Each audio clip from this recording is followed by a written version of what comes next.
friends, welcome back to my channel. It has been a hot second since I've seen you all, and today is just going to be a combination, an assortment, a variety, whatever you want to call it, a compendium, all the C words, basically a mashup of a bunch of different life updates. So first I'll just do like the actual life update, and then I want to share some of the recent books I've read, basically the books I read in February and March. And then I want to do a quick rundown of what I'm hoping to read in April, and this is just going to be one big mashup of a video to just kind of try to catch you up on where I'm at, what's going on in my life, and apologize for my recent absence. So kicking it off, little life update. I have been going through some personal things. I'm not gonna get like super detailed into it because it's not just my story, so I don't want to like get into it, but essentially I am no longer in a relationship, so I am just figuring things out and figuring out what that means for my life. So it took a hot second for me to get back into a routine and into a groove, so that's where I'm at with that. And yeah, I have been just figuring out what life means now for me, and it is taking me so long, and I'm just like so unmotivated to do anything, to be 100% honest with you guys. I'm just so fatigued all the time. I feel so burnt out. I feel like I'm just struggling to fit everything into a day, and I feel like I'm failing in every part of my life right now, and it's so frustrating. But I just wanted to apologize for being so absent recently, because this is something I really do want to prioritize, and 2024 is gonna be my year. It's been one heck of a year for me, as in a past 12 months for me. Honestly, it's been a few years for me. Like, I feel like every time I start to get back into a groove or a routine, or start feeling like a hope for the future and things are looking up, something else just slaps me right in the face is honestly how it feels sometimes. But I'm feeling really good, and I'm feeling a little bit more motivated now, so I wanted to jump back into the swing of things. And instead of trying to overwhelm myself and do several different videos, that's why I'm doing one video today. So yeah, that's the life update. Moving on to the books I read in February and March. I know I read way more than these. I think I read nearly 50 total in February and March combined. But I read a ton of like ebooks and audiobooks, and not a ton of physical TBR, so I don't have them all here. And honestly, I'm just gonna touch base on the physical books I have, because I'm just overwhelmed by the thought of going and looking up and writing down everything right now, and I'm just trying to ease back into things. We'll just go through these real quick. First, we read The Perfect Escape by Suzanne Park. This is a YA romance novel about, like, set around an escape room, which is really fun. I love escape rooms, and I've done a couple of them now, and it was really fun. So this is a romance. Our main girl is like a zombie in this apocalypse. Oh my gosh. I think my brain just turned to mush right there. I'm not even gonna lie. Anyways, she is a zombie in an apocalypse themed escape room. Nailed it. So that one was super fun. And then we have The Charm Offensive, which is essentially a game show like The Bachelor, but our main guy, the bachelor, falls in love with his production assistant. So that is really cute as well. Had a lot of fun with this one, and learning about, it kind of like delves into like the behind the scenes, and being in like stage production myself, I kind of already had an idea of how things were staged and stuff, and I doubt that this is like accurate, like 100% accurate, but it was still fun to learn like some of the behind the scenes stuff. And then I just read like all of the Oseman verse, Alice Oseman. So I read Heartstopper volumes 1 through 5 of the graphic novel. I adore this graphic novel series with my whole heart. It is so cutesy, so adorable. If you ever want just a light-hearted, fun, but also delving into some more serious topics and just really cutesy read, I highly recommend this. It's great for really any time of year, I think. I also read all of the YA novels. So there's This Winter, Solitaire, Nick and Charlie, Radio Silence, Loveless, and I Was Born for This. So Nick and Charlie and This Winter are directly off of the graphic novels, and they are both following Nick and Charlie. Solitaire is following Charlie's older sister. Radio Silence is following Alec from the graphic novels. Loveless is following I don't think she's in the graphic novels, but her name is Georgia, and she is aromantic asexual. And I Was Born This Way is kind of almost like fan fiction-y, and it's following Angel and Jimmy. Angel is not fangirl, but she's part of the like fandom of the the boy band that Jimmy is part of. So that is a lot of fun as well. And I just really enjoyed delving into the Nick and Charlie universe. And then completely different, opposite end of the spectrum of all of those cutesy YA and some adult romance novels is Dune. I also finally read Dune. I picked this up last year and started it and enjoyed what I had read, but I never, like I set it down and never finished it. And I finally picked it up again in anticipation of Dune 2, the movie, coming out. I had never seen Dune 1, so I watched the movie. Well, I started the book and I got to like part 2, I think, and then I watched the movie, and then I finished book 1, and then I watched movie 2.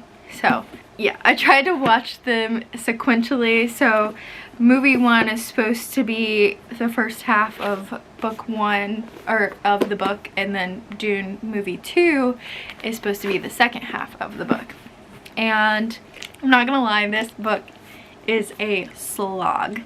Like, it took me so long to get through, but I kept reading because I was still so fascinated. There are just a few books out there that take me 8 years to read, just trying to understand the world, but I'm still fascinated by the world. Dune is definitely one of them. Game of Thrones took me probably 2 or 3 months to read just book 1. It's because it feels so dense. It's like my brain can only handle so much of the book at a time. So I read like a chapter or 2 at a time, just trying to soak in the world and understand what's going on, because it's so information dense and such a different world and building of this world and magic system or politics or whatever is happening in this world, that it just takes me so much longer to soak it in. That's why adult fantasies scare me sometimes. I was somewhat the same way with the Poppy War, but honestly, that one I picked up on definitely a little bit quicker. But Dune took me quite a while to read. And I will say I watched movie 1 after reading the first half, and then I watched movie 1 like 2 weeks later, and movie 1 makes so much more sense after you've read the whole book and not just part 1. I just picked up on so much more, and I really don't understand how people watched that movie and understood what happened without reading the book, because there is like nothing explained, it feels like. So kudos to you that put in the effort to try to understand what was going on in the movie without reading the book, because I don't think I could have figured it out. And then I also read the graphic novel of Dune. This is just part 1. I don't even know if it's, yeah, no, it's actually part 1 of the book, which is different than the movie 1, because movie 1 is like part 1, and then I think it's part 2 and a bit into part 3, or a bit into part 2. So it's definitely not easy to follow. I don't even know if I'm making sense trying to explain it in words. but Dune. There she is. I also reread a few books. So I've been rereading The High Republic in anticipation of the Acolyte TV series coming out, and also in anticipation of reading the new High Republic books coming out.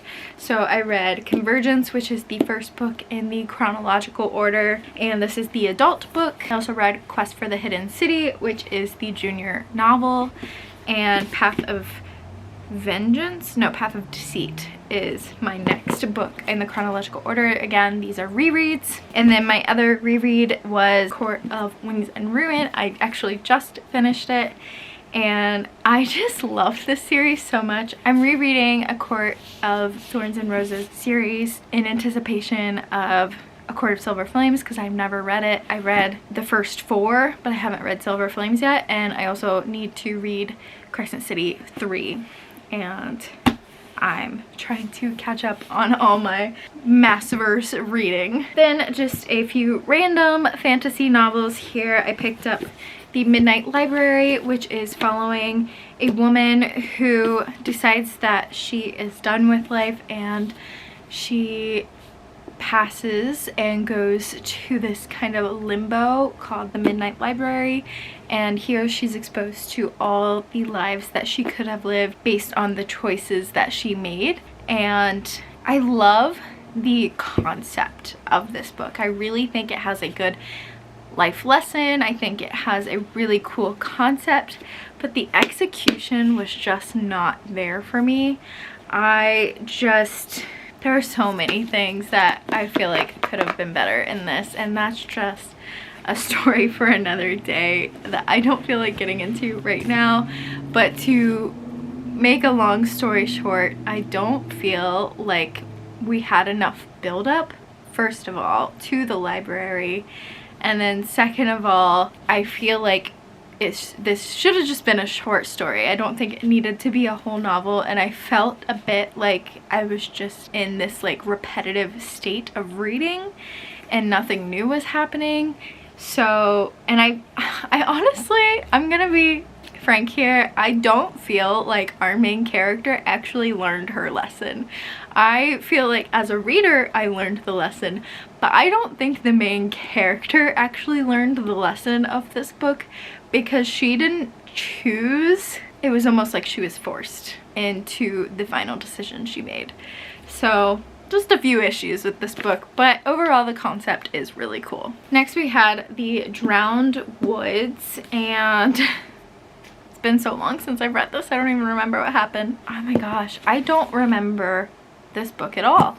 I remember enjoying it when I read it, but I honestly have no recollection of what happened, and that concerns me somewhat. Like, I'm reading this synopsis here and I'm like, did I even read this book? Not me having an existential crisis right now. So I honestly don't feel comfortable talking about this book and giving it a review because I don't remember it. We'll come back to that another time. Then we have The Beholder by Anna Bright, and this is a young woman is a princess, and her stepmother is evil and is trying to like get rid of her, and so she sends her off on this quest to find a betrothed prince to marry. It's got somewhat of a love triangle. I also read the sequel, so I do enjoy how it ended, and I feel like it ended appropriately, and I was enjoying the book itself, but it's nothing groundbreaking or like, that was the best thing ever for me, but I did enjoy what I read. Then I read Geekerella and its two sequels, The Princess and the Fangirl and Bookish and the Beast. Geekerella is definitely the best of the three. I will be keeping Geekerella, but I'm not going to go out of my way to purchase the other two. I don't currently own them, but I did really enjoy this one. This one is following a cosplayer who is also on like fanfiction boards and stuff, and she writes blogs about things going on. And if you enjoyed, I think it's Spoiler Alert, this is basically the YA version of Spoiler Alert. So much fun. Then I read Princess of the Midnight Ball, which is a 12 Dancing Princesses retelling. I thought this one was fun for what it was. I'm definitely not going to go out of my way to like keep it, but I do think I'm going to like the sequel, which is Princess of Glass, and that is a Cinderella retelling. So I'm gonna read the sequel, but if I don't enjoy the sequel, I'm not gonna go on to the third book. But again, fun for what it was, nothing groundbreaking. I feel like that's been a lot of my books recently, unfortunately. I just want something that's like, oh my gosh, this is the best book ever again. But honestly, I feel like everything's just kind of been like in my life as far as reading recently, other than A Court of Wings and Ruin. I really enjoyed that reread. Then I've been doing an exchange of books every month. My friend Marie and I came up with themes for every month, and we send each other books at the beginning of every month to read. And month 1, January, was a book in the other's favorite genre. My favorite is fantasy, and her favorite is like thriller, mystery, horror kind of. So 2 very different genres. I sent her, I think, 6 Crimson Cranes, but she sent me The Other Daughter by Lisa Gardner. And I was skeptical going into it for sure, but I actually had a lot of fun with this one, and it's making me consider picking up some more mysteries. The only thing that I didn't like about this one is that the main character, who is dead throughout the book, and they just talk about her death the whole time, her name is Megan. And I was like, oh man. I did see the ending coming, but I do like how long it took me to figure out, because I feel like I've read so many books, I can just kind of like pick up on what's going to happen in books, but I do like how long it took me to figure this one out. So loved this one. Next was In 5 Years, and I remember thinking that this was going to be this adorable, lighthearted, fun romance. Nope. That's all I'm gonna say. It's almost like 13 going on 30-ish. And then last month, March, was a retelling or a classic, I believe. And I got All the Ever Afters. Oh, for the romance, I sent her, I don't remember what I sent her. It was on her wish list. It wasn't one I had read before. And then for the retelling, I sent her A Curse So Dark and Lonely, only to find out Beauty and the Beast is her least favorite story. But she did tell me she's enjoying it, so I'm glad it's happening. But she sent me All the Ever Afters, which is the untold story of Cinderella's stepmother, and I actually really enjoyed this one. I love getting these stories of the side characters, because you always get the retellings of like Cinderella or Snow White or Rapunzel or so on and so forth, but you never get the side character stories. Like, I want the retelling of Gaston, or honestly just the villains. I love villain origin stories, and I love that this didn't pan her to be the villain, or paint her, not pan her. This didn't paint her to be the villain and justify her villainous. It was just literally misunderstanding after misunderstanding, and I really enjoyed it. And then for April, the pick or the theme was a book that has been all over each other's TikTok. So all over my TikTok has been A Good Girl's Guide to Murder. I don't know why, but that's been all over my TikTok recently. And she just sent me, I just got it in the mail today, A Little Life by Hanya Yanagihari. I feel like I've seen Books with Chloe talk about this one, or Chloe Bunny, I think is her name now, but I've seen Chloe Bunny talk about this one, and I know it's supposed to be super intense. Is this the one? No, I think My Fair Vanessa is the one with like the grooming, but I do know that this one has some like darker, heavier topics, so I'm nervous to get into it, but I do think that it will be an important and a good read. So that is A Little Life. And then I also read, it's up there, I haven't pulled it down with my stack of read yet, but I also read Catwoman by Sarah J Maas, and I was hesitant going into this one because I didn't really like DC versus Marvel. Like, I'm definitely a Marvel girly, but I did love Wonder Woman, so I was gonna give Catwoman a chance. And I do enjoy Batman from time to time, and I did enjoy the CW series like Arrow, The Flash, Supergirl, and Descendants of Tomorrow, or I forget what the other one is, but it's like the combination of those other shows. So I guess I like DC more than I'm willing to admit, I guess. But in general, when I think of superheroes, like Superman and Batman and like the DC characters are definitely lower on the scale for me versus Spider-Man and Scarlet Witch and Doctor Strange and Iron Man and all of them. So I was hesitant going in, but I ended up really enjoying Catwoman, and it was probably my favorite book of March. There you have it. Don't judge a book by its cover, everyone. You're welcome. Sage advice from Megan here. But just to wrap up this video here, I might still do a TBR game at some point this week. It is currently April 1st. I might still do a TBR game for April. No promises.